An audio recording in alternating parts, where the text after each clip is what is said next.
provavelmente a abordagem psicológica mais famosa do Brasil. A psicanálise, ela acumula mais de 100 anos de história, consagrada popularmente aí com o dito popular Freud explica, traz uma visão didática sobre a mente humana. Essa visão didática, de repente, ficou um negócio muito complexo e assusta os marinheiros de primeira viagem a entender o que raios é isso de complexo de Édipo. Meu Deus, e esse livro de interpretação dos sonhos que é gigantesco aqui? Eu vou saber porque se eu sonho com girafa, é pra jogar no bicho? Mas calma, hoje a gente trouxe aí o mapa do tesouro, os primeiros passos do que você precisa fazer para se aventurar na psicanálise.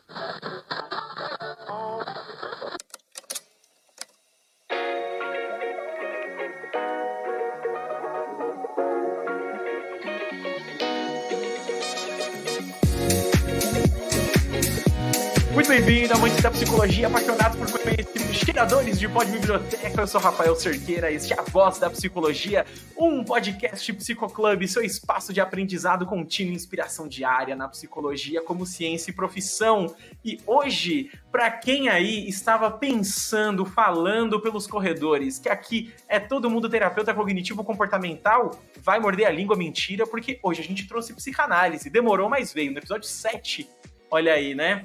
Fazendo a minha audiodescrição, eu sou um homem preto, cabelos cacheados formando um belo cogumelo em volta da minha cabeça, minha barba tá curtinha, uso um óculos quadrado, no fundo tem meu quarto, tá meio embaçado o fundo, mas vai ter um guarda-roupa, um teco de cama e provavelmente a minha cachorra passando no fundo de tempos em tempos. Aqui, Edvan, falando diretamente de Osasco, e também sou psicólogo cognitivo-comportamental, amante de todas as abordagens da psicologia e sou uma pessoa branca. Hoje estou usando meu óculos muito bonito, hoje e sempre, né? Estou com a minha camiseta do Dragon Ball, que é vermelha, né? Laranja e preta. Laranja, né? Vermelha, eu já confundi, já olhei pro meu microfone aqui e já confundi as cores. E tem uma barba também muito bonita, bem conservada, bem organizada, muito bonita, um dos traços que eu mais me orgulho no meu rosto. Tenho minha calvície também, que eu gosto muito, mentira, e sou uma pessoa muito feliz. Atrás de mim está a minha biblioteca de livros de psicologia, que eu adoro, está semi-embaçada também, e atrás de mim a minha parede verde. Boa. Hoje a gente tem convidado psicanalista, óbvio que não ia ser eu e o Edivan falando aqui de psicanálise. Maravilha, eu sou o Lucas Napoli, sou professor, psicólogo, psicanalista, sou uma pessoa branca, estou vestindo uma jaqueta preta, uma boina preta também, porque também sou calvo. Tenho barba, uma barbinha curta. Aqui atrás de mim existem alguns objetos, alguns livros e também um quadro da minha escola, a Confraria Analítica. Um prazer enorme estar aqui com vocês, pessoal. Maravilha. Lucas Napoli, ele é um cara que quando a gente começou a conversa da Voz da Psicologia, né, de fazer esse projeto, me perguntaram assim, você tem pessoas boas para convidar? Você tem boas referências? E primeira pessoa que veio na minha cabeça, Lucas, foi você, porque a gente gravava podcast há quase 10 anos atrás aí, e era um negócio maravilhoso, cara. Eu adorava te ouvir falar, assim, você tem uma didática muito boa. Fale mais sobre isso. Fale mais sobre isso. Fale mais sobre isso. Associação Livre. A gente tem um quadro aqui no podcast que se chama Associação Livre, que é quando a gente entra em qualquer assunto que não tem nada a ver com a pauta. E você tinha um blog que era Psicanálise em Humanês, não era? Isso. Esse blog acabou se tornando na prática um site, né? E o meu canal no YouTube eu nomeei também como Psicanálise em Humanês. E tem um e-book também chamado Psicanálise em Humanês. Caramba, e ó, tudo isso aí vai estar na descrição do podcast para vocês acessarem, mas foi por aí que eu te conheci. Eu acho que eu tava procurando alguma coisa, eu achei a leitura muito legal, né? Época de blog. Como que a gente explica para um jovem do TikTok o que é uma tela com texto, né? E algumas imagens. No máximo, o pessoal conhece o antigo Twitter, hoje em dia X, né? Que não é o textão, né? No máximo ali as threads, né? Mas era outra época, né? Outra história. Outra época. Adorava. Eu seguia muito MySpace de bandas. Nossa, muito bacana. MySpace. Ô, Rafa, você me trouxe a situação aí que eu lembrei, né? Do psicologia em humanês. Gente, então é dele, porque esse termo humanês eu já tinha visto em algum lugar, tinha ouvido isso, só que eu falava, da onde que é isso? Da onde que é isso? Aí agora tá fazendo todo sentido, é por isso que o seu nome, Lucas, ele faz muito sentido pra mim agora, que eu falei, gente, é aquela sensação de reconhecimento, sabe? Eu lembro dele, só que não lembro dele especificamente, mas não é uma situação estranha, não é uma pessoa estranha. E sem contar, né, que essa sua voz, né, Lucas, é inconfundível, né? Parece literalmente aqueles narradores, né? Uma voz muito clara e objetiva, gostei demais. Tem uma voz né? gostosa de ouvir, né? Sim. Você deitar no divã e ouvir o Lucas falando, tipo, fale mais sobre isso. Sabe? Muito bacana, muito bacana. Uma pergunta, Lucas. Já usou essa frase, já? Fale mais sobre isso? Fale mais? Já usei. E é engraçado, porque fazia sentido no contexto, né? Que eu pedi pra pessoa falar um pouco mais sobre isso, mas sabe quando dá aquela sensaçãozinha de você estar utilizando um jargão muito batido? Sim. Era essa sensação que eu tive, mas não cabia outra coisa a falar com a pessoa a não ser isso. Fale um pouco mais sobre isso. Não, o Lucas ele deve usar, tipo assim, em todos os encontros amorosos, sabe? Acontece alguma coisa, ele fale mais sobre isso, né? Atiçar o fetichismo das pessoas em relação a psicanalistas. A gente teve, Lucas, inclusive, o episódio 5, a gente falou sobre parafilias e fetichismo. Esse é um tema muito legal. Muito bom. Muito bom. Sim, eu adorei gravar, foi muito bom.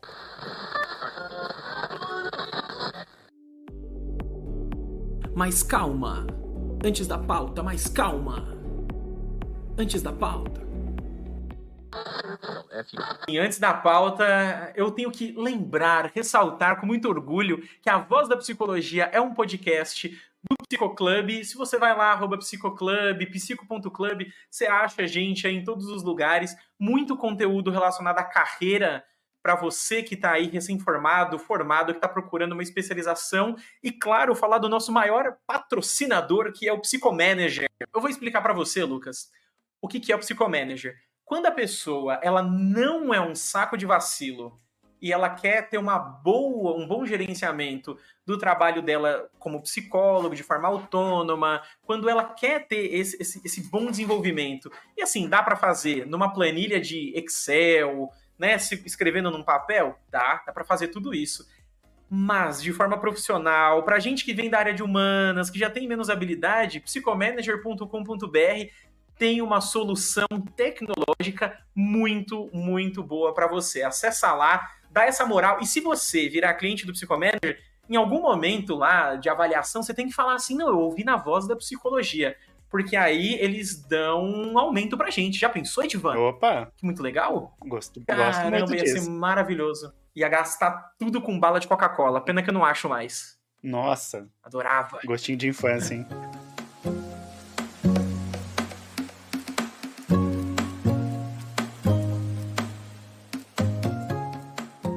Lucas, pra gente começar, o que eu pensei, né, nesse podcast Guia Básico Psicanálise? A gente tentar apresentar os principais conceitos, de onde surgiu, o que é, né? A gente fala que é a linha mais famosa do Brasil, mas eu sempre gosto de reforçar, e eu acho que eu te falei isso uma vez já, né? Eu tenho eu acho que se chama meio-irmão, não sei, que ele é filho da mulher do meu pai, mas não é filho do meu pai. Enfim, ele fez uma formação e ele, de pedagogia, ele teve uma aula de psicologia na faculdade que falava sobre psicanálise, e eu lembro que eu tinha 16 anos e ele falou assim pra mim, não, porque eu tive lá uma aula de psicanálise e eu aprendi que se você colocar o dedo no ânus do bebê, ele sente prazer. E eu falei, não é possível. Não é possível. Mas ele falou sério isso. Ele falou, não, porque tem a fase oral, então o bebê tem prazer pela boca, na fase anal ele tem prazer pelo ânus. Eu falei, não é possível. E eu lembro de estar com amigos em volta e eles pensando, cara, esse cara é maluco? Do que ele tá falando? Passam-se os anos, eu vou pra faculdade, vejo lá o que é e eu falo, putz, eu acho que ele teve uma aula muito ruim ou ele tava me zoando, não é possível. Não é possível. Mas antes da gente chegar lá... Quem que vai fazer isso pra produzir prazer no bebê, né? Que ser humano é esse, né? Mas é o podcast que a gente gravou lá, de parafilia, pode ter transtorno parafílico, né? De pedofilia, mas enfim. Antes da gente chegar nessa parte maravilhosa, eu queria que você comentasse um pouco da onde surge a psicanálise no mundo. Vamos lá. A psicanálise surge inicialmente como um método terapêutico.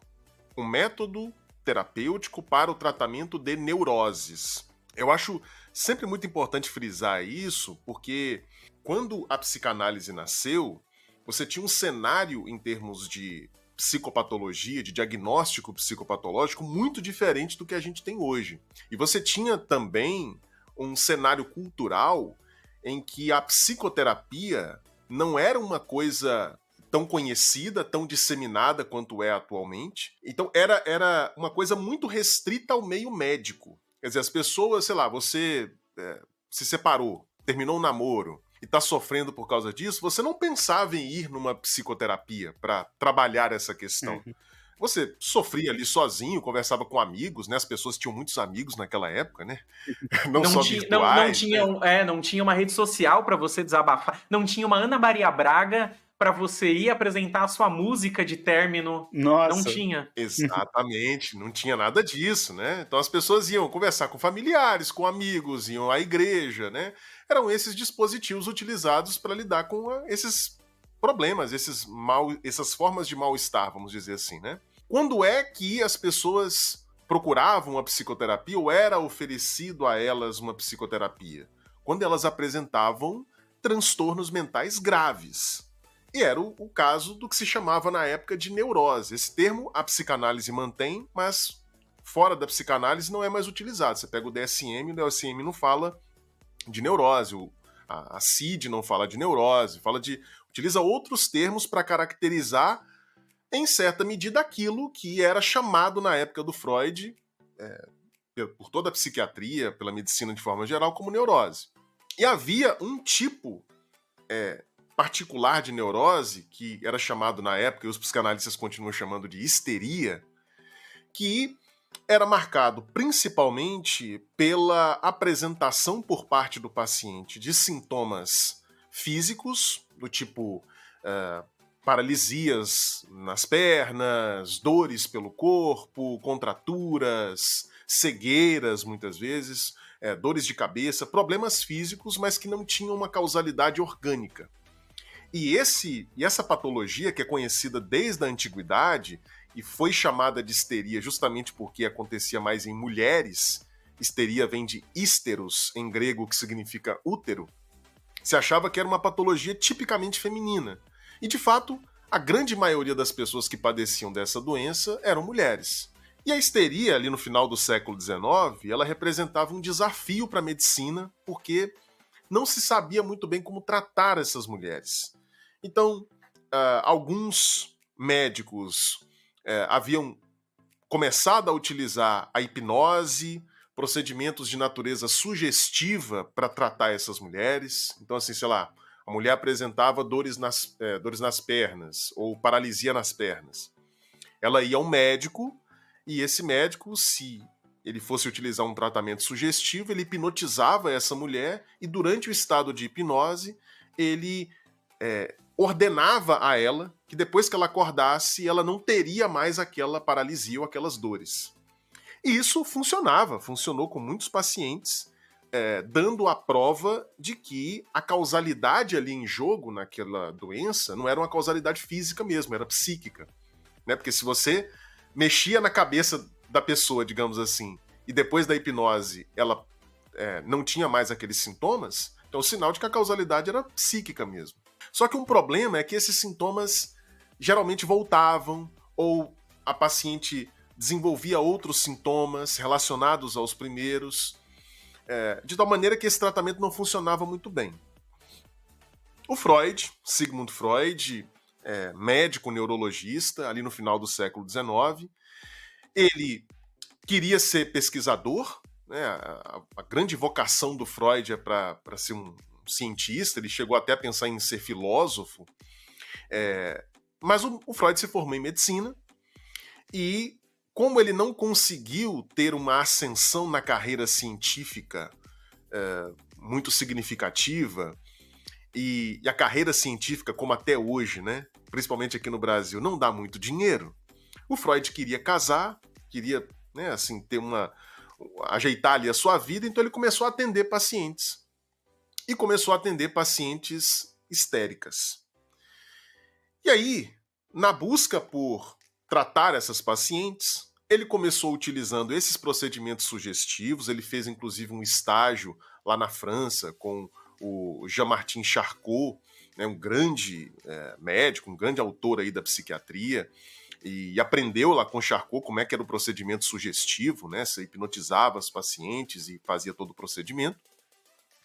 O Freud retorna, começa a praticar o tratamento via sugestão, utilizando a hipnose.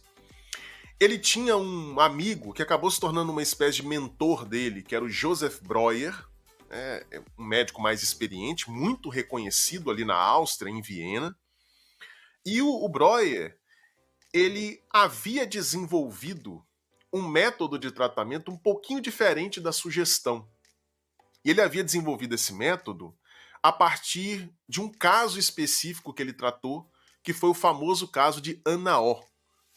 O nome da paciente, na verdade, era Berta Pappenheim, mas ela ficou conhecida pelo pseudônimo criado pelo Breuer, que foi Anna O. E, basicamente, em que consistia esse tratamento que foi inventado pelo Breuer? Consistia em vez de você hipnotizar a paciente e ficar mandando ela fazer certas coisas depois que ela acordasse, você hipnotizava a paciente e levava, por assim dizer, para simplificar, levava essa paciente a desabafar o que estava represado no psiquismo dela, sabe? Então, aquelas coisas que ela não havia falado, aqueles sentimentos que ela ainda não havia expressado, durante o estado de hipnose, o Breuer incentivava a paciente a dar vazão àquilo. E o que ele percebeu? Que depois que a paciente saía da hipnose, tendo feito isso, ela melhorava. Então ele falou, olha, eu descobri um procedimento aqui, Freud, que não é exatamente sugestão, não. Você hipnotiza a paciente, incentiva, estimula a paciente a fazer uma catarse, né, ou seja, uma espécie de purificação do seu psiquismo, colocar tudo para fora, e a paciente melhora. O Freud, então, fala, eu vou experimentar esse método. E ele, de fato, faz isso. Ele começa a experimentar esse método com as suas pacientes, tem bons resultados, só que esse método do Breuer dependia do uso da hipnose. E o Freud não se considerava um bom hipnotizador. Ele achava, o Freud era muito materialista, vamos dizer assim, né? Sempre foi ateu, sempre defendeu o ateísmo, inclusive, né? Então Freud achava que a hipnose era um procedimento muito parecido com práticas místicas, religiosas, espiritualistas, né? E ele falou assim, olha, eu não sei fazer muito bem a hipnose. Esse negócio parece meio religioso. Quer saber? Eu não vou fazer isso mais, não. E aí ele passou, então, em vez de hipnotizar as pacientes, ele passou a tentar fazer o método do Breuer, só que com a paciente acordada. Então, ele ia lá, a paciente ficava em estado de vigília, ele colocava a mão em cima da testa da paciente e falava assim, olha, quando eu colocar a mão em cima da sua testa, você vai se lembrar de tudo isso que você está reprimindo aí, essas coisas todas que você está guardando dentro de você e que estão te levando a ter esses problemas. Funcionou. As pacientes não precisavam ser hipnotizadas para colocar para fora os seus traumas, os seus sentimentos represados. E elas melhoravam. Só que com o passar do tempo, o Freud foi observando que esse procedimento de ficar colocando a mão na testa, ficar pedindo para o paciente se lembrar das coisas e tal, esse procedimento era muito cansativo. E teve uma paciente que foi muito importante para a história da psicanálise, que ela, em certo momento, o Freud ficava ali pedindo para a paciente se lembrar, se lembre do que aconteceu naquele dia, como é que foi, o que você sentiu, bababá. O Freud ficava pedindo para a paciente falar, essa paciente especificamente falou com ele assim, aqui, deixa eu falar o que eu quiser, o que vier à minha cabeça, para de ficar perguntando, deixa eu falar sobre o que eu tenho interesse de falar. E aí, a partir dessa bronca dessa paciente, o Freud começou a trabalhar de forma diferente. Ele abandonou completamente o método do Breuer e pensou o seguinte, quer saber? Esses traumas, esses sentimentos represados, essas coisas que o paciente reprime, isso uma hora ou outra vai aparecer na vida do sujeito. Basta que eu peça para que ele fale tudo o que vier à sua cabeça. basta que ele faça exatamente o que essa paciente minha aqui tá me pedindo para fazer. Fale o que vier à cabeça. E aí, então, ele batiza esse procedimento, que agora foi inventado por ele mesmo, né, com a participação da sua paciente. Ele batiza esse procedimento de associação livre, que, na verdade, é uma tradução portuguesa para a expressão que o Freud utiliza em alemão, que se a gente fosse traduzir ao pé da letra, seria ocorrências livres. Por quê? Porque a ideia não é que o paciente vá conscientemente associando uma coisa com a outra. A ideia é que o paciente fique de maneira passiva, só registrando verbalmente aquilo que vai se passando na sua cabeça. Então a tradução literal é ocorrências livres, né? O paciente só vai falando o que vem à cabeça. E a partir da aplicação desse método especificamente, é que o Freud vai desenvolver as bases da teoria psicanalítica, que receberão futuramente contribuições de outros autores também. Mas, para não ficar falando muito aqui, a história inicial do nascimento da psicanálise é essa. É a partir do momento em que o Freud inventa a associação livre, é que a gente tem o nascimento propriamente dito da psicanálise. Nossa, e era exatamente isso que eu estava pensando aqui, que eu estava tentando me recordar, né? Que o nascimento da psicologia, ele se dá especificamente nesse momento, né? Quando Freud fala, não, peraí, hipnose não, esse método aqui não, vamos fazer a associação livre, né? Que ocorrências livres aqui é um termo um pouco mais recente para mim, né? Tô ouvindo pela primeira vez. Não é estranho, porque realmente faz todo sentido. Aí eu falei, poxa, eu já ia perguntar isso para ele. Ainda bem que você já se antecipou, hein, Lucas? E já trouxe isso pra gente. Muito bom. Uma coisa que eu tava pensando, ô Lucas, eu trabalho com muitos adolescentes ultimamente, né? E não só adolescentes como jovens adultos. Nessa era, a gente tá gravando agora no meio de 2024, a gente tem uma corrente do brasileiro, vamos ser empreendedores e vamos, né, ter ideias disruptivas e vamos abrir uma startup. Com isso eu sou um gênio, eu tenho muito que contribui com a minha genialidade. Freud era um gênio, considerado, né, o pai da psicanálise, e quantas outras influências e estudo que ele teve que se mexer para ele poder dar start no que ele estava fazendo. Não foi à toa, não foi um dia que Freud acordou genial, olhou uma maçã caindo da árvore e falou eureka, né? Que nem, se ele tinha interesses em filosofia, ele estudou medicina, ele fez um estágio com Charcot, com Breuer, as pacientes ajudaram, ele teve todo um processo. Eu gosto desse tipo de exemplo para mostrar que assim, as coisas não vêm do nada, né? A gente precisa muito dessa troca com outros. Sem dúvida, tem um detalhe nesse processo de criação da psicanálise por parte do Freud. Ele vai se lembrar disso depois, né? Mas ele, em determinado momento, ele se lembra que quando ele era mais jovem, se não me engano, na própria adolescência, ele leu um livro de um camarada que era mais ou menos o seguinte, eu não me lembro exatamente do título do livro, mas era mais ou menos o seguinte: como se tornar um escritor criativo em não sei quantos dias. Sabe? Tipo um livrinho de autoajuda assim, como se tornar um escritor criativo. No século XIX, maravilha, maravilhoso isso. Pois é. E sabe qual era uma das dicas que esse autor dava no livro? Era a seguinte: olha, pega uma página, né? Não tinha computador naquela época, pega uma página, pega uma caneta e comece a colocar no papel tudo que vier à sua cabeça. Vai colocando, tudo que vier à sua cabeça. Quando você disser chega, você olha para o que você escreveu. E você vai ter ali alguma coisa que faz sentido, você vai ter alguma ordem naquilo que você colocou, aparentemente de maneira desordenada, de maneira aleatória. Você vai encontrar alguma coisa ali. E se você parar para pensar na técnica da psicanálise, na técnica básica, né, que todo psicanalista utiliza, é mais ou menos isso que a gente faz. A gente pede para o paciente, ainda hoje, passados mais de quase 150 anos, talvez mais de 150 anos, desde que Freud inventou a psicanálise, menos.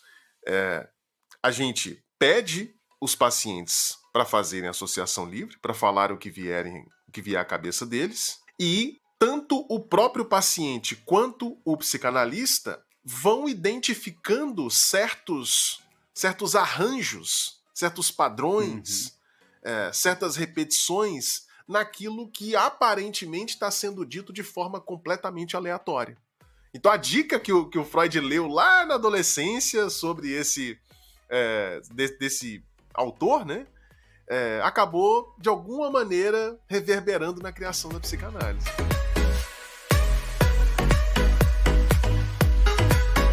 E me fala uma coisa, Lucas, já pegando o gancho nessa publicação, falando de livros já, a gente sabe que tem vários livros já, uma obra gigantesca de Freud, né? Só que um dos que a gente mais conhece, né, que pelo menos assim, que fica mais vigente, que as pessoas falam, ó, esse livro aqui eu sei que é de Freud, esse aqui, se você falar 10 títulos que aparentemente são de Freud, talvez outras pessoas não saibam. A Interpretação dos Sonhos.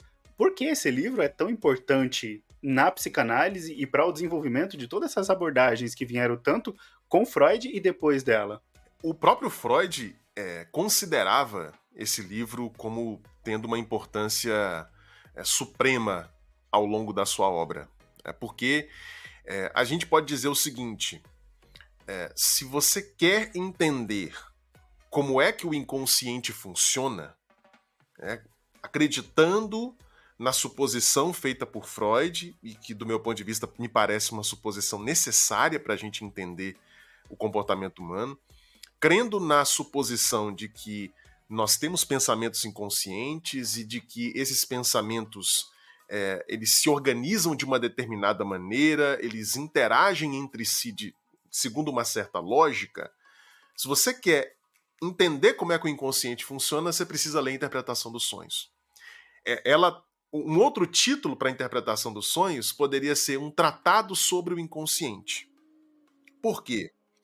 Porque o Freud tem uma frase muito famosa que é assim, a interpretação dos sonhos é a via régia para o inconsciente. Ou seja, é o caminho principal para você entender o inconsciente. Porque se você pega um sintoma neurótico, sei lá, um pensamento obsessivo, um sintoma histérico, né, do tipo uma dor de cabeça psicogênica, uma fibromialgia, dentro da psicanálise a gente tende a compreender como sendo uma manifestação de ordem histérica.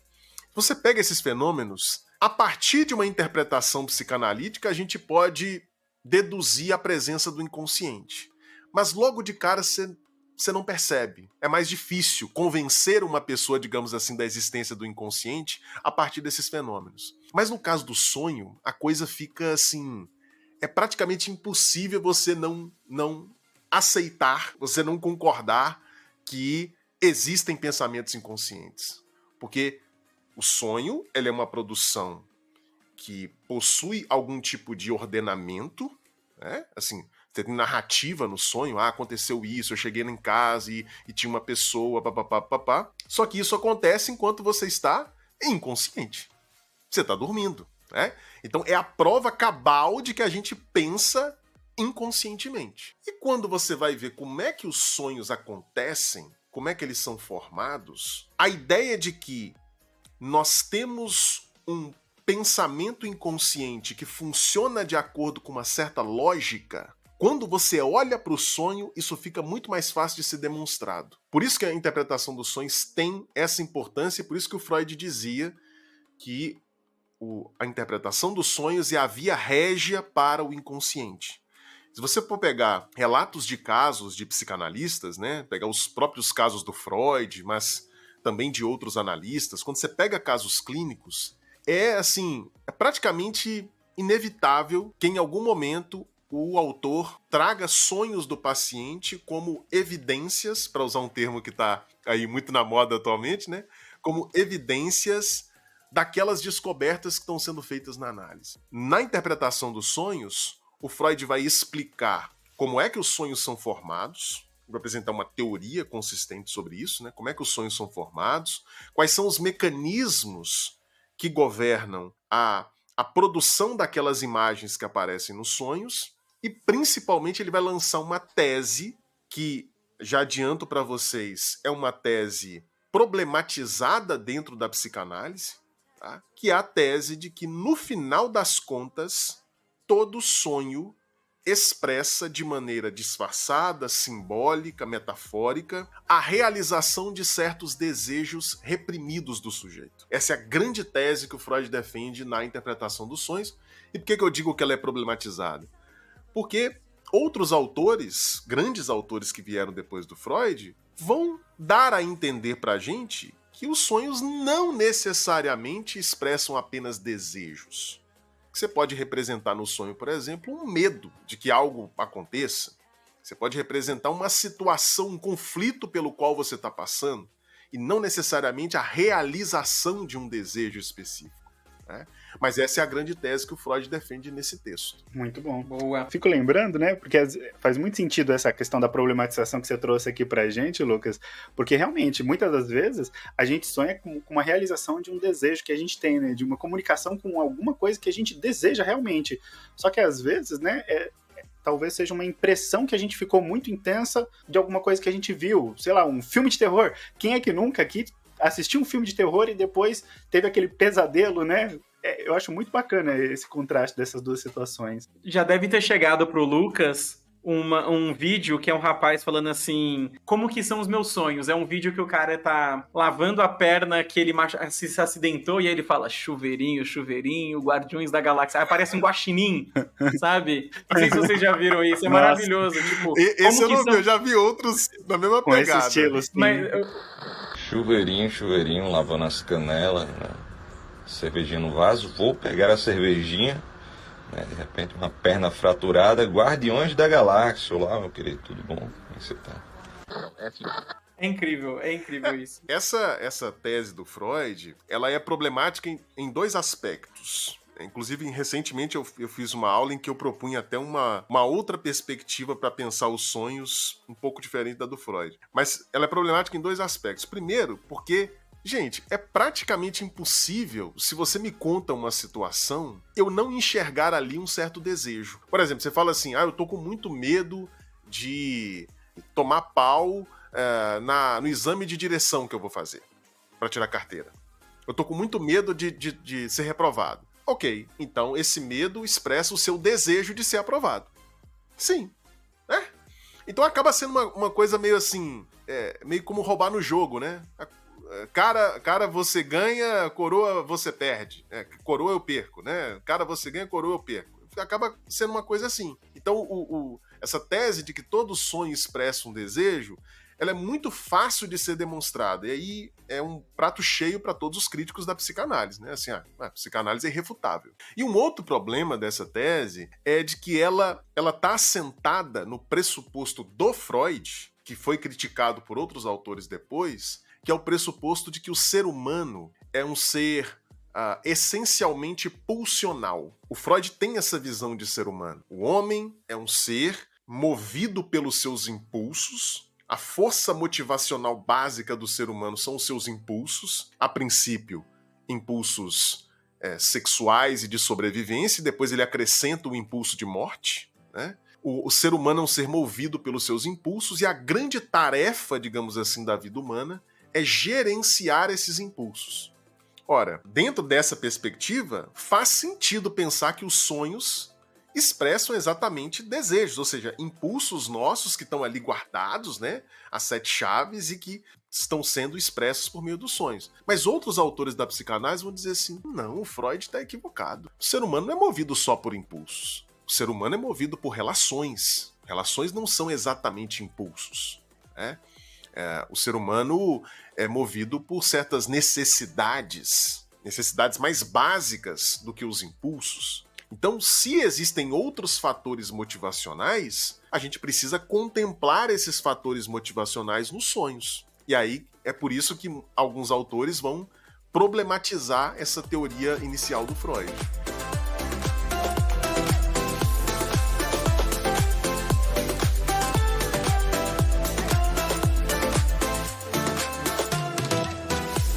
Entrando já no que você falou, né, dessa concepção que o Freud tinha. Quando a gente fala de uma abordagem psicológica, é comum que a gente pense qual é a visão de homem, por exemplo, que tal abordagem, tal linha de raciocínio tem, qual é a perspectiva mental, qual que é, né, a forma que essa mente trabalha. Quando a gente olha para a psicanálise, eu queria que você trouxesse para a gente assim, beleza, uma pessoa para o psicanalista, pensando também, né, nesse começo de Freud principalmente, o que é essa pessoa? Ela age com reforços positivos? Não é. Spoiler, né? Você comentou que é uma pessoa que tem ali uma motivação através de pulsos, né? O que mais? Temos um inconsciente, né? Pois é, eu diria para você o seguinte: dentro do universo psicanalítico, em que você vai ter diversas perspectivas diferentes, e não só a perspectiva freudiana, embora, infelizmente, muitos psicanalistas fiquem muito presos a Freud e Lacan, que o Lacan, ele, digamos assim, permanece na mesma via de Freud, embora ele proponha uma teorização bem diferente. Mas ele, em termos básicos, em termos de fundamentos, ele permanece bem na trilha do Freud. Mas você tem uma diversidade de outros autores que vão trabalhar com perspectivas diferentes.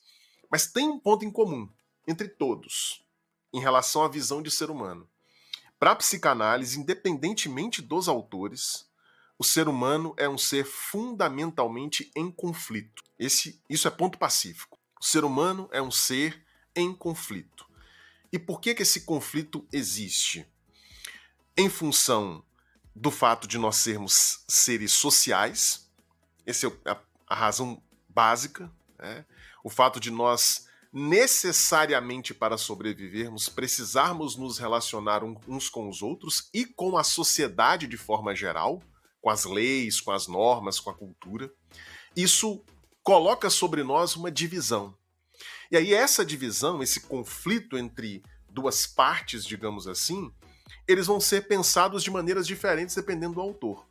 O Freud, por exemplo, tendia a pensar esse conflito como sendo um conflito entre os impulsos e o social, por assim dizer, o social internalizado, né? Então a imagem típica do sujeito freudiano é um sujeito que tem ali desejos sexuais e agressivos e que esses desejos entram em conflito com a imagem que ele quer ter de si mesmo, a imagem que ele acredita que deve ter de si mesmo. E essa imagem que ele acredita que deve ter de si mesmo é uma imagem forjada a partir do social, a partir do que ele aprendeu com pai e mãe, do que ele internalizou em termos de leis, de normas, etc. Então, para o Freud, esse é o ser humano, um ser em conflito entre os seus impulsos e o seu dever, por assim dizer, né? Agora, você vai ter outros autores, como Winnicott, por exemplo, que é um psicanalista inglês, que trouxe importantíssimas contribuições da psicanálise, porque, diferentemente do Freud, ele trabalhava com crianças, ele era pediatra. Então, o Winnicott teve acesso a um conjunto de fenômenos que o Freud não levou em consideração. O Winnicott, por exemplo, vai ser um autor que vai valorizar muito a importância da relação do bebê com a mãe nos primeiros meses de vida. Freud quase não fala sobre isso. O Freud, ele tem uma teoria, que acho que a gente pode falar depois, ele tem a teoria de desenvolvimento, e aí ele comenta sobre infância, mas a experiência de trabalho com a infância, com crianças em si, ele não tinha. Ele não tinha. Denúncia! Tem um outro problema na teorização do Freud, é que o Freud, ele, em toda a teorização dele, ele não coloca as coisas assim, Rafael. Se a criança for tratada desse jeito, a tendência é que aconteça isso. Se ela for tratada de outro jeito, a tendência é que aconteça aquilo. Ele coloca como se todas as crianças fossem tratadas do mesmo jeito, entendeu? Então esse é um problema gravíssimo na teoria do Freud. O Winnicott vai ser um autor que vai, digamos assim, corrigir esse erro freudiano, do meu ponto de vista.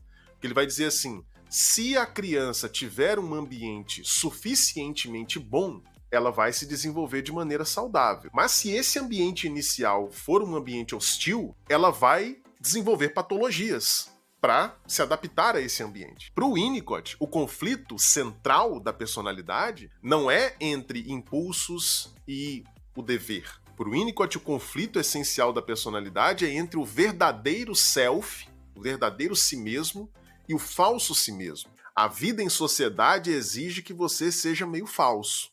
Vamos falar a verdade, né? Quer dizer, a gente não se comporta de maneira totalmente espontânea o tempo inteiro. Né? Com certeza Assim, tem dia absoluta, não. Tem dia que tá um calor do cão, sua vontade é sair pelado na rua, mas você não sai, você tem que sair de roupa, né? Por conta das outras pessoas, que se fosse depender de você, você sairia pelado. Sem contar as reuniões que poderiam ter sido e-mails, Sim, né? as reuniões que não precisariam usar roupas sociais, mas é obrigado a usar roupa social mesmo, a gente morando em um país tropical, e é muito bacana. Não Exato. é? É muito bacana. Você fala essa questão de falsidade, eu lembro muito daqueles pontos que a gente usa.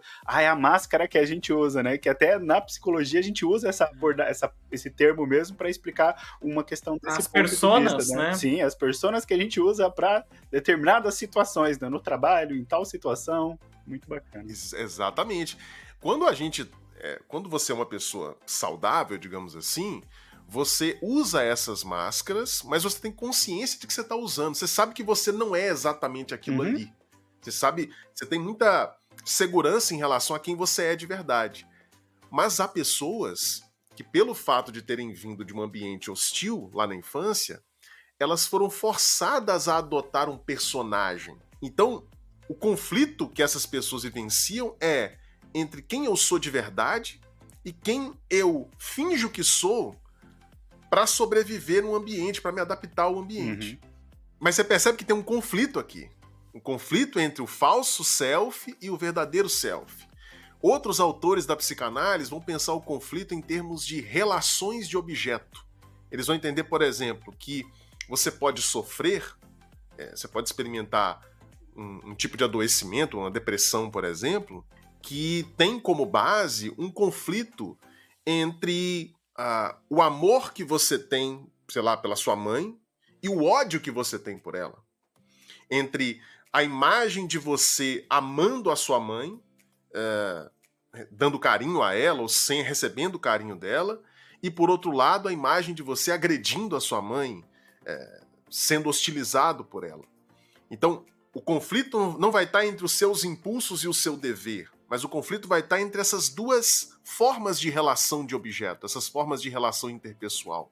Mas tem um conflito presente. A ideia de que o ser humano é um ser em conflito, que precisa trabalhar esses conflitos, essa ideia é central para todos os autores da psicanálise. E isso me lembra muito aquela questão, né, Lucas, de, por exemplo, você está falando de conflito, né? Às vezes a gente vai participar de uma determinada situação, por exemplo, uma montanha-russa. Você tá muito feliz por estar lá, às vezes até eufórico, mas dentro dessa emoção de euforia, de alegria que você tá ali, também tem uma sensação de medo, né? De e se? Eita! Porque é essa mistura dessas duas emoções que esse conflito gera que vai causar o montante da nossa emoção naquele momento presente. Isso me remete muito a essa situação, né? Não tem como a gente estar numa montanha-russa só feliz, sem o medo. Tem como a gente ter um pouco dessas duas emoções, né? E gerando esse conflito e gerando esse compacto dessas emoções que a gente tem nesses momentos, né? Que é muito bacana. Exatamente, é isso aí. A ambivalência, como a gente diz na psicanálise, né? E às vezes a gente tolera essa ambivalência, então você sabe assim, não, eu amo e odeio a minha namorada, eu amo e odeio a minha esposa. Mas tem pessoas que têm muita dificuldade para lidar com essa ambivalência, porque ambos os sentimentos são muito intensos, o ódio e o amor ao mesmo tempo, né?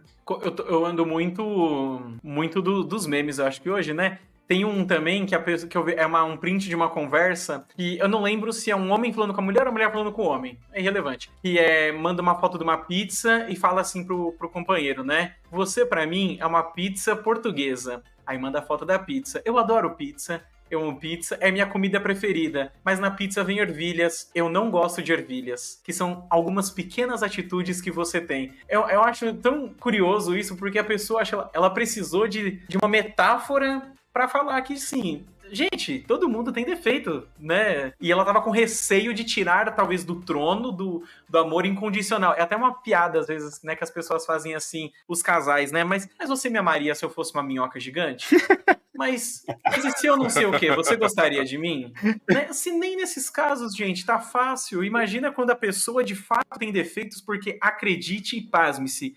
Todos temos. Sim. Todos temos. E isso remete a uma coisa, né, Rafa? Que você falou isso daí, eu lembrei imediatamente, né? As pessoas às vezes questionam, né? Trazendo uma questão dos psicólogos, né? Nossa, mas psicólogo fica nervoso? Psicólogo tem ansiedade? Psicólogo passa momentos de tristeza? Aí eu fiquei pensando, né?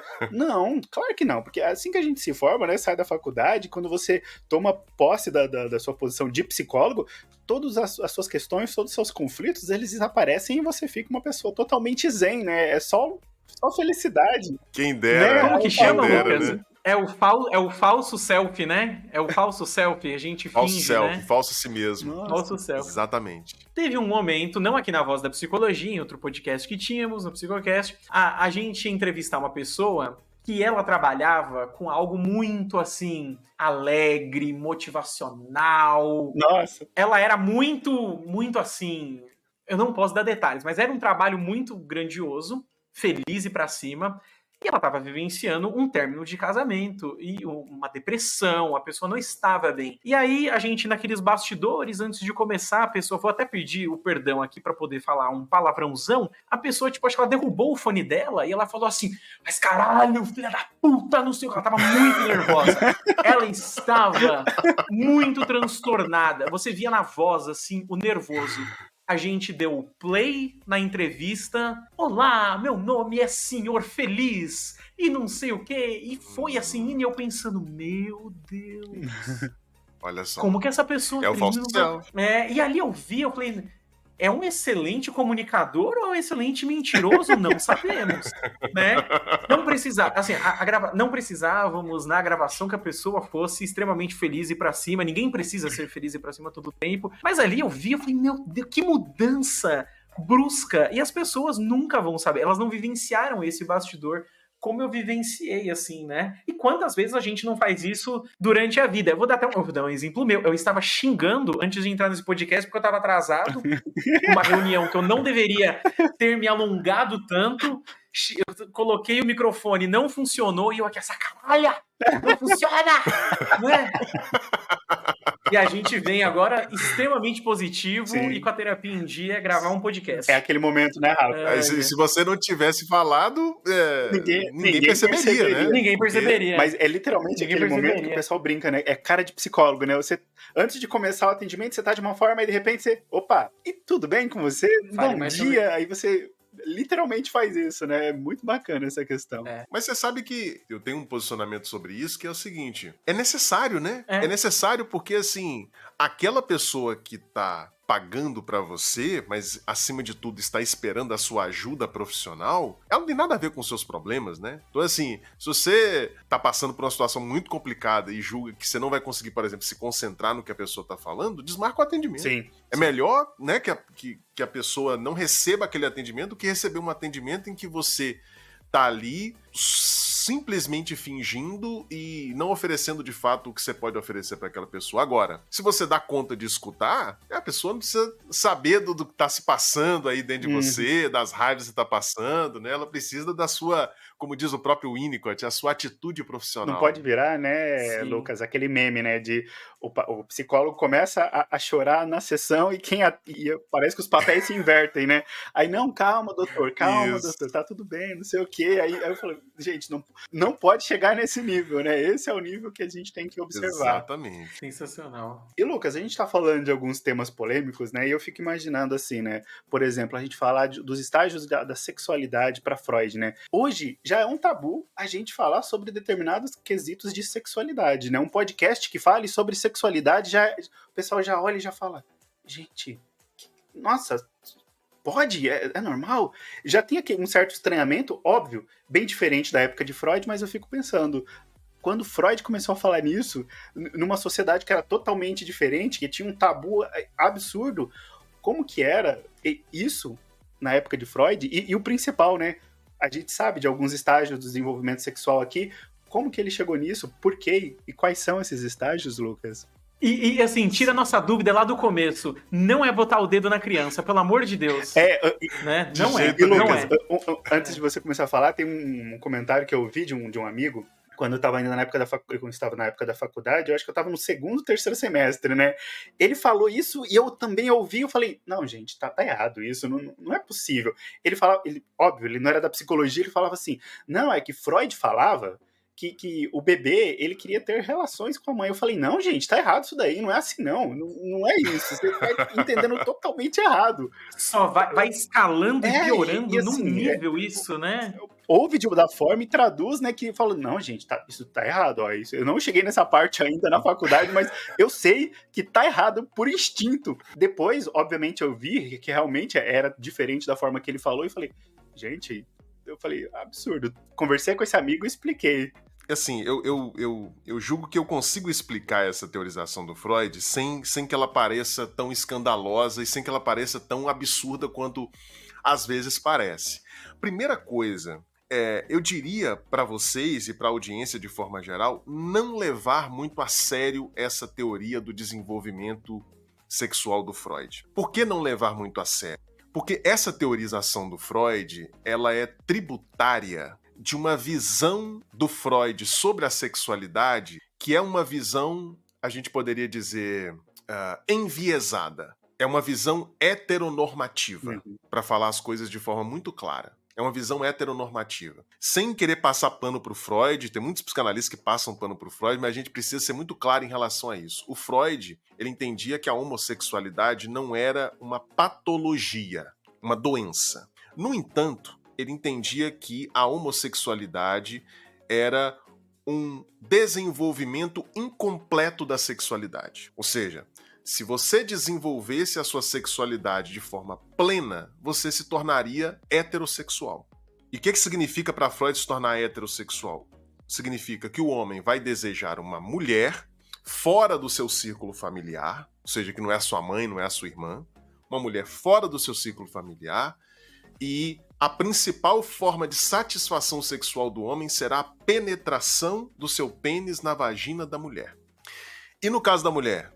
Uma mulher que teve o seu desenvolvimento sexual pleno. Como é que essa mulher seria? Essa mulher passaria a desejar um homem fora do seu ciclo familiar, que não seja os seus irmãos nem seu pai, e a principal forma de prazer dessa mulher seria ser penetrada pelo membro masculino.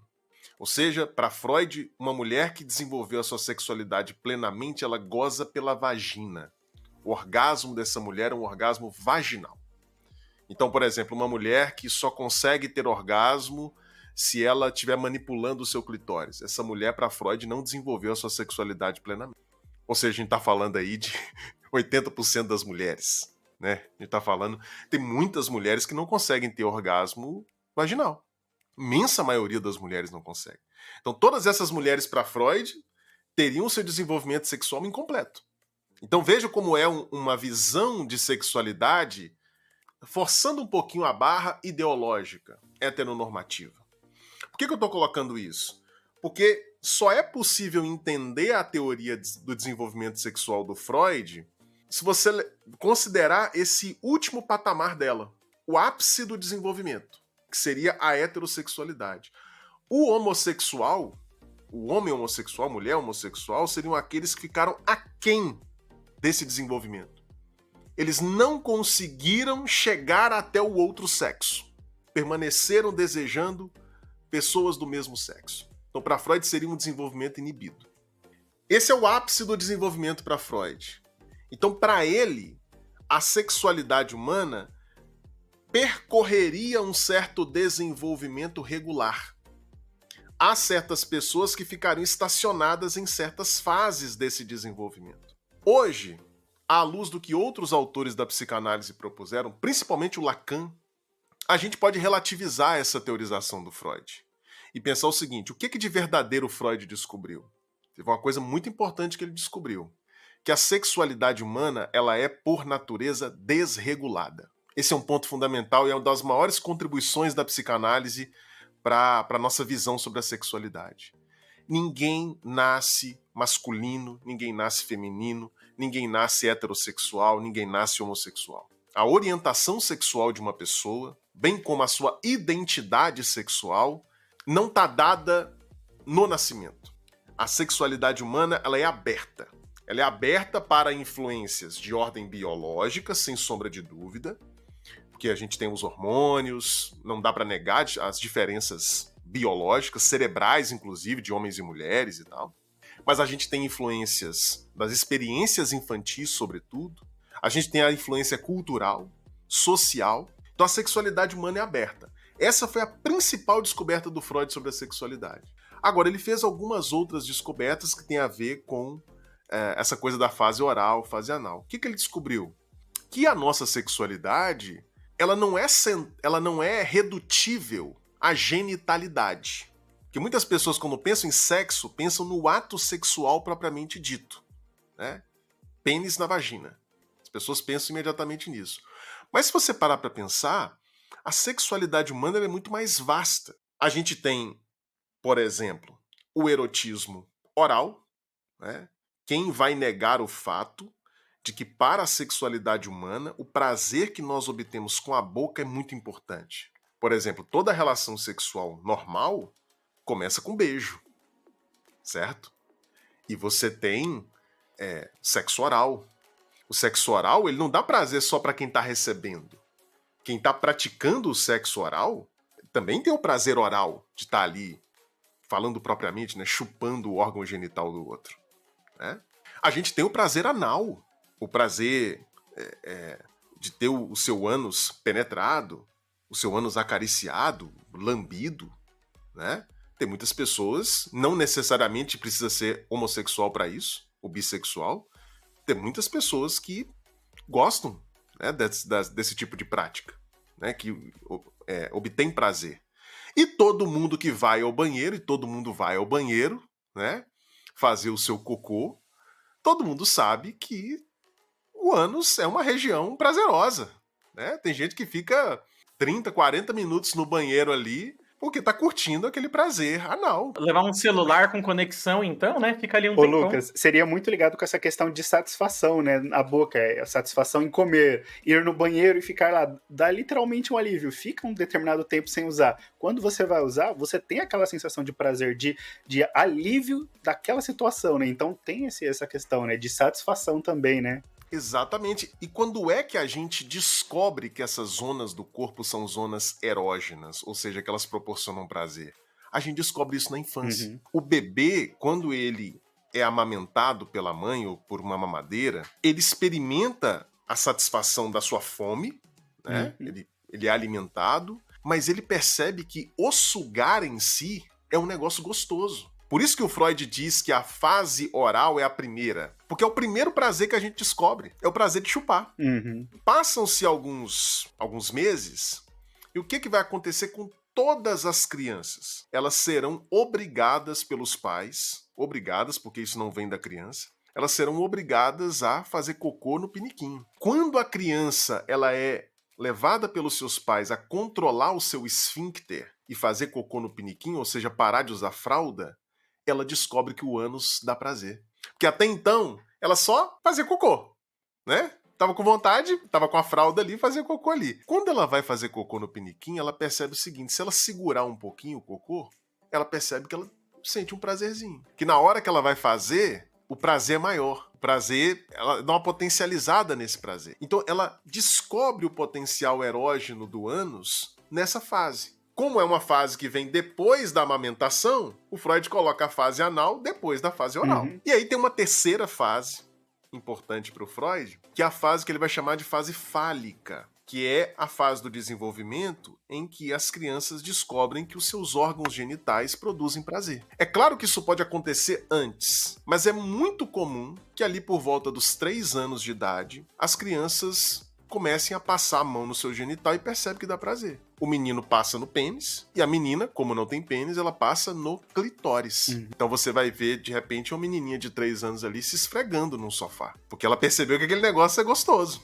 né? E aí o que o Freud propõe a partir da sua experiência clínica? A partir da sua experiência clínica, ele propõe que nessa fase a criança começa a ter certas fantasias sexuais, ou seja, fantasias de utilizar aquele órgão genital como as pessoas que estão à volta dela. Quem que está à volta da criança? São eventuais irmãos e os pais. Aí a gente pode pensar assim, gente, mas isso é muito absurdo, a criança ter fantasias sexuais com os pais? Vamos parar para pensar nos nossos companheiros de, não sei se chama de gênero ou classe, os mamíferos. Se você tiver uma cachorrinha na sua casa, essa cachorrinha engravidar, ela tiver filhotes, quando esses filhotes chegarem numa certa idade, em que eles já puderem copular, eles vão querer transar com a mãe.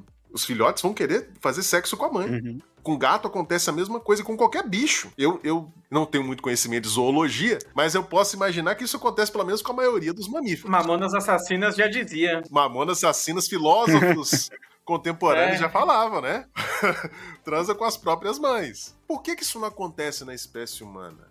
Porque nós temos a lei da interdição do incesto. Uhum. Então, a criança aprende que ela não pode desejar papai e mamãe. No começo, ela tá ali mexendo no pintinho dela. E começa a olhar pra mamãe, ela vê a mamãe ali, de repente pelada, vai tomar banho com a mãe, né? Muitos pais fazem isso, tomam banho junto com seus filhos. Eu já vi inúmeros relatos, né, de mães dizendo assim, olha, quando eu olhei pro menino, ele tava com o pintinho duro ali, do meu lado. E ele vai criando fantasias. O que naturalmente acontece, normalmente, né? Os pais indicam pra criança, às vezes não precisa nem falar de maneira explícita, mas vão indicando pra criança, olha, comigo não, comigo não. E aí, o que vai acontecer pra Freud? A criança vai abandonar os pais como primeiros objetos, e quando ela estiver lá na adolescência, na idade adulta, ela vai escolher os seus respectivos parceiros amorosos, e aí que vem um detalhe, tendo como modelo, tendo como referência aqueles primeiros. Por isso que não é nada incomum que a gente venha a escolher parceiros amorosos que,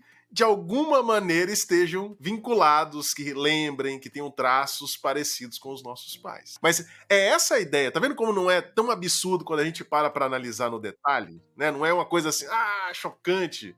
É a ordem natural das coisas. É porque depende muito como a pessoa expõe isso, né? Que ela expõe, a criança, Freud falava que a criança quer ter relação.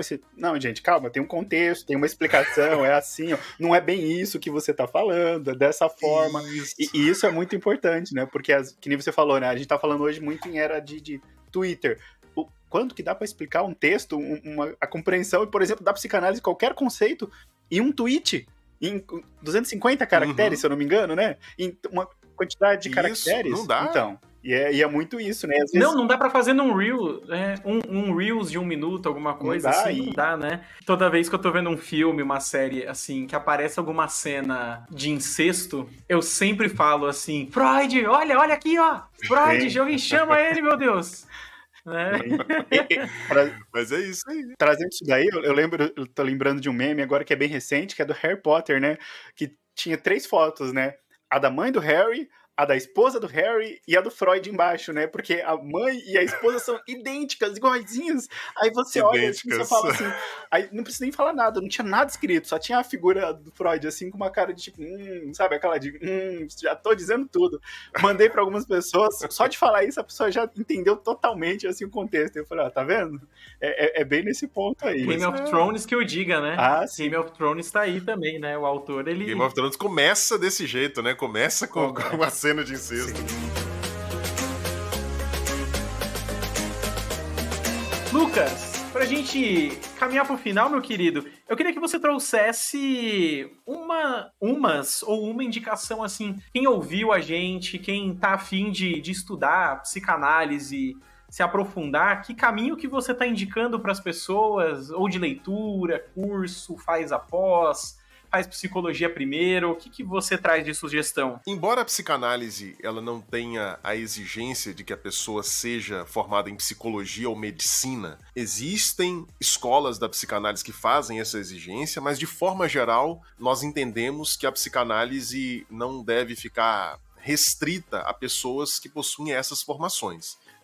O que eu recomendaria de forma geral é que a pessoa tivesse pelo menos uma formação de nível universitário em ciências humanas ou ciências da saúde. Porque eu acho que a formação universitária ela leva você a desenvolver certas competências básicas para a atividade profissional que fora da passagem pela universidade é muito difícil de você desenvolver por conta própria. A gente tem, claro, pessoas excepcionais, mas para a grande maioria das pessoas, aprender a estudar, desenvolver o hábito de estudo, a disciplina, a rotina de estudos, tudo isso a universidade proporciona.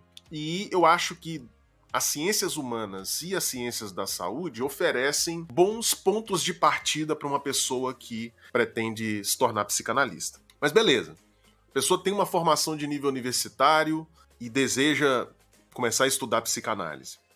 Eu recomendaria essa pessoa, sinceramente, sem falsa modéstia, como eu digo, toda modéstia é falsa no final das contas, né? Eu recomendaria essa pessoa que entrasse na Confraria Analítica, que é a minha escola de formação teórica em psicanálise. A confraria ela já tem mais de 3 anos, né? A gente começou em 2021 e a gente tem aulas ao vivo toda semana sobre os mais diversos assuntos, mais diversos autores dentro da psicanálise, e a pessoa paga um valor muito acessível, ela pode fazer uma assinatura mensal ou anual. Para quem tiver interesse, pode me procurar nas redes sociais, meu canal no YouTube. Em qualquer lugar você vai encontrar o link da confraria, que é confrariaanalítica.com. Eu recomendo que a pessoa entre na confraria, porque ali ela vai ter acesso a aulas introdutórias sobre psicanálise, aulas mais avançadas e também a indicações bibliográficas. Isso a dimensão teórica. Mas é muito importante que a pessoa que deseja se tornar psicanalista, acima de tudo, que ela faça a sua análise.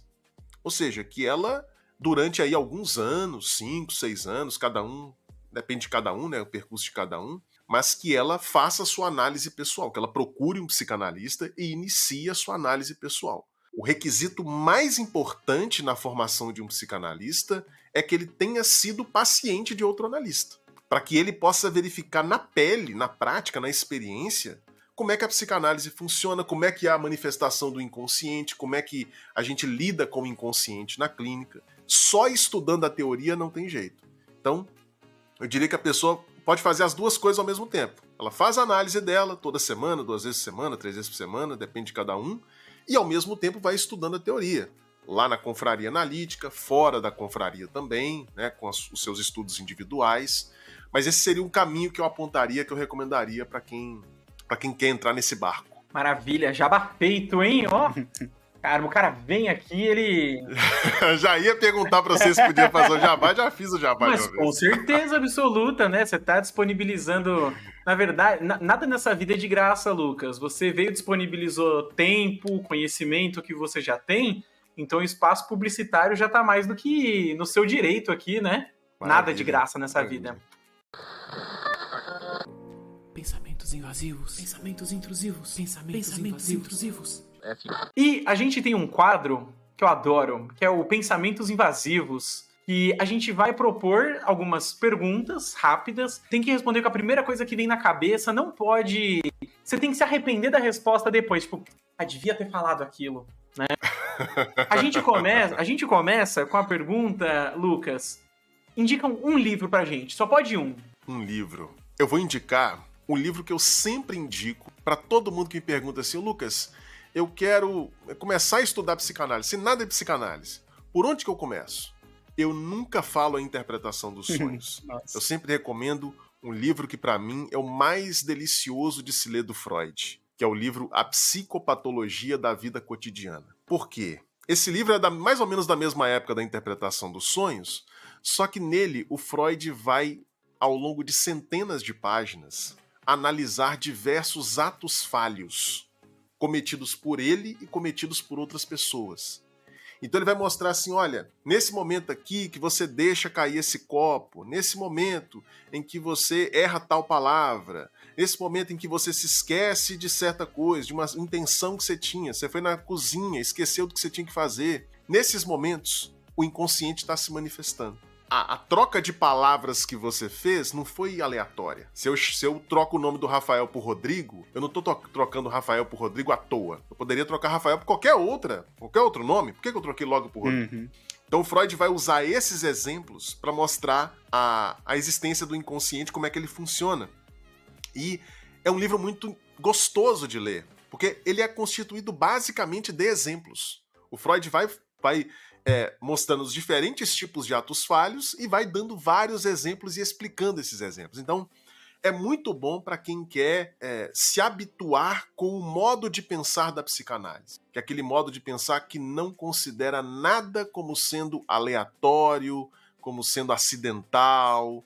Tudo tem a ver com a manifestação do inconsciente do ponto de vista psicanalítico. Ô, Lucas, isso é muito bacana, essa indicação que você deu, porque eu lembro que antes de começar a faculdade eu falei, vou ler Freud, né? Você é psicólogo? Tem que ler Freud, né?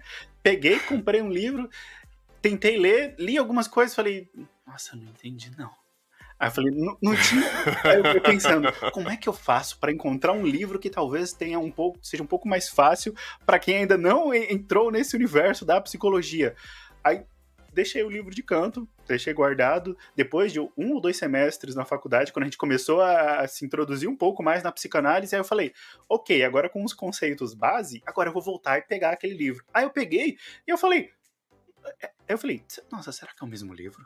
Porque agora eu tô entendendo, agora tá ficando mais prático. Porque o Freud escreve fácil, depois que você tem alguma base, né? E você falando isso daí, a psicopatologia, esse livro específico, na época eu obviamente não conhecia, aí gente, se eu pegasse um livro que tivesse exemplos mais práticos, eu acho que eu teria tido muito mais facilidade, porque eu confesso que deu uma certa dificuldade na época. E já trazendo isso, que esse é um conceito um tanto muito valioso pra gente, né, que tem um certo interesse em saber sobre isso, queria fazer uma pergunta pra você, Lucas. O que de mais valioso você aprendeu nessa vida? Rapaz... Pergunta capciosa, né? Eu acho que o que de mais valioso eu aprendi nessa vida foi o poder do hábito e da disciplina. Legal. Eu diria isso.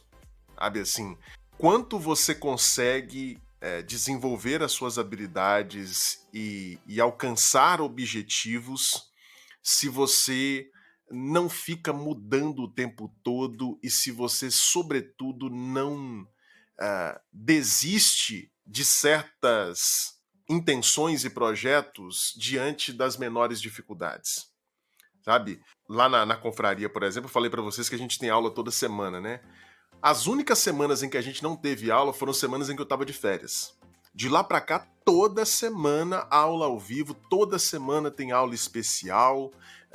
No meu Instagram, por exemplo, em termos de produção de conteúdo, desde o momento em que eu entendi que era preciso, que é uma exigência das plataformas hoje em dia, que você tenha postagens diárias nas suas redes sociais.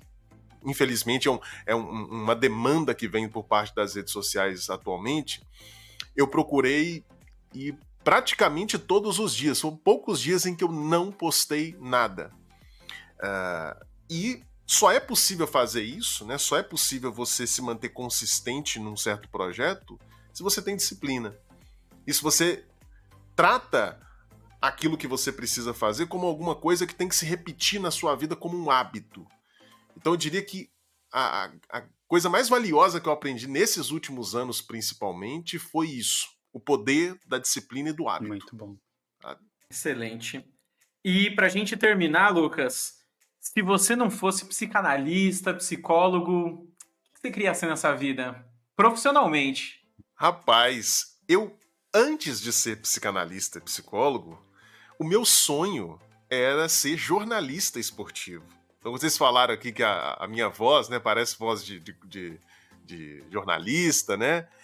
Talvez tenha um pouco a ver com isso, porque o meu sonho de adolescência era ser jornalista e jornalista esportivo, era virar narrador, comentarista, né? Era para se as coisas tivessem ido para esse lado, talvez eu estivesse lá em Paris, nas Olimpíadas, fazendo alguma cobertura, né? Mas acabou que eu não consegui entrar na faculdade de jornalismo, nem de comunicação, por conta da minha nota no Enem. Minha nota foi suficiente para psicologia, mas não para jornalismo. Olha como é que eram as coisas naquela época. Nossa, mudou muito hoje em dia, viu?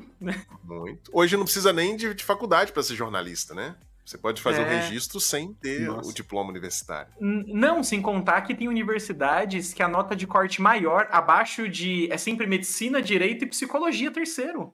Várias. Sim, sim. As boas formações, né? E isso, eu não consegui entrar no jornalismo, fui para psicologia, pensando em mudar para jornalismo. Eu fui pensando em mudar. E eu acabei gostando muito da psicologia, depois me apaixonando pela psicanálise. E hoje eu considero que, de certa forma, eu acabei realizando esse sonho da comunicação nas redes sociais e dando aula, né? Porque, como vocês disseram em algum momento, não deixo de de ter um trabalho como comunicador, né? Mais do que professor, como comunicador. Então, se eu não fosse psicólogo, psicanalista, eu seria certamente jornalista. Muito legal. Sensacional. Sei que essa profissão não tá muito, ela não tá muito bem vista hoje em dia, né? Mas eu provavelmente estaria nela. Não, que isso. Cara, eu queria agradecer muito sua participação. Foi excelente, assim, poder retomar aí conceitos de psicanálise que a gente vê sempre por cima, de alguma forma, assim, na faculdade, na formação, poder relembrar. Muito bom te ouvir também, né? Só tenho a agradecer. Esse jabá que você fez saiu, pô, barato, de graça. Eu que agradeço a participação, pessoal. É sempre um prazer mesmo, né? A gente usa essa expressão muitas vezes de forma bem...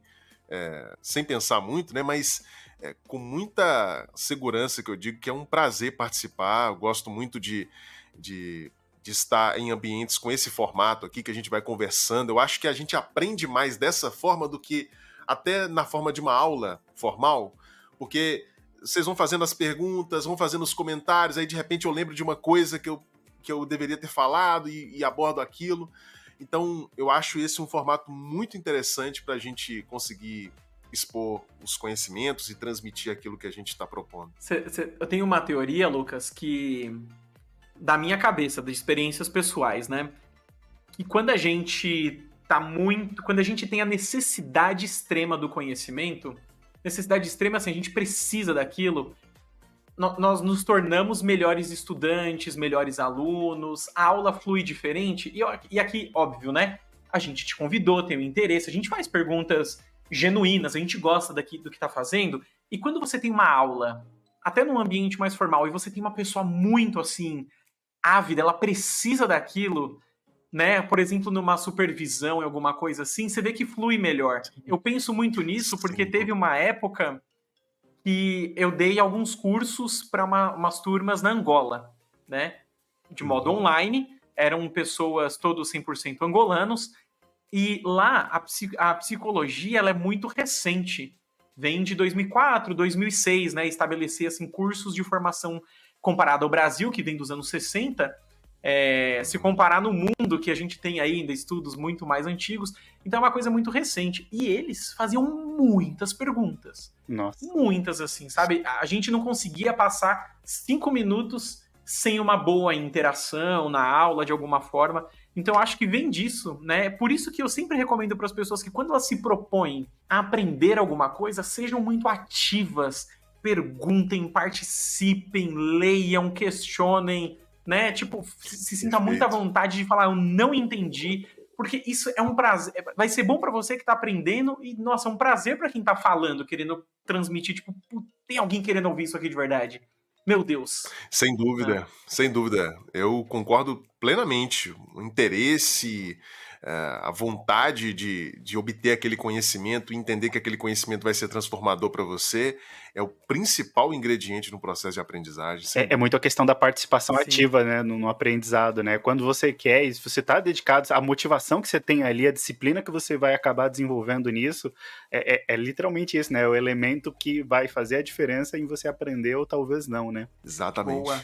Maravilha. Lembrando aí, né, aqui na descrição desse podcast vai ter as redes do Lucas Napoli para você poder seguir e participar da confraria. Se for o seu desejo de aprender mais sobre psicanálise, segue a gente aonde você está ouvindo a gente. Está ouvindo lá no Spotify, no Deezer, no podcasts da Apple. Segue a gente, dá 5 estrelas, comenta, interage que é muito bom. Venha, nem que seja para falar mal, venha no Instagram, do Edivan, do Lucas, do Psicoclub, vai lá e fala assim, esse podcast foi uma droga, eu adoraria que você comentasse, né? É muito bom engajamento pra gente. Legal. Se for pra elogiar, por favor, também, né? Mas se for pra reclamar, vem falar com a gente. Me tromba na rua, vai ser maravilhoso, né? Alguém já te trombou na rua, Lucas, pra te questionar? Pra criticar, questionar, não. Mas de vez em quando aqui aparecem umas pessoas. Às vezes eu tô num barzinho, a pessoa vem e fala, não sabia que você tava por aqui. Te sigo no Instagram. Legal. Né? Isso. É sempre legal, né? A gente é conhecido, né? Teve uma vez que a pessoa falou assim, queria conhecer quem é a esposa do Lucas Napoli? Falou com a minha esposa ficou toda sem graça ali no momento. Nossa. Mas é muito legal quando acontece esse tipo de situação. Que fetichismo da pessoa, né? De quem que o Lucas gosta? Quem o Lucas ama? Isso aí, e principalmente porque eu não a mostro nas redes sociais, né? Eu não tiro foto com ela e tal. Então as pessoas ficam com essa curiosidade, né? Bacana. Só pra ter certeza que não é golpe, né? Também, né? Que você não tá escondendo aí, que você tem 5 esposas, né? Legal. Maravilha, Lucas. Pô, que gravação gostosa, cara. Foi muito bom. Muito bom. Maravilha, que Muito ótimo bom. que vocês gostaram. Pra mim foi um prazer também, pessoal.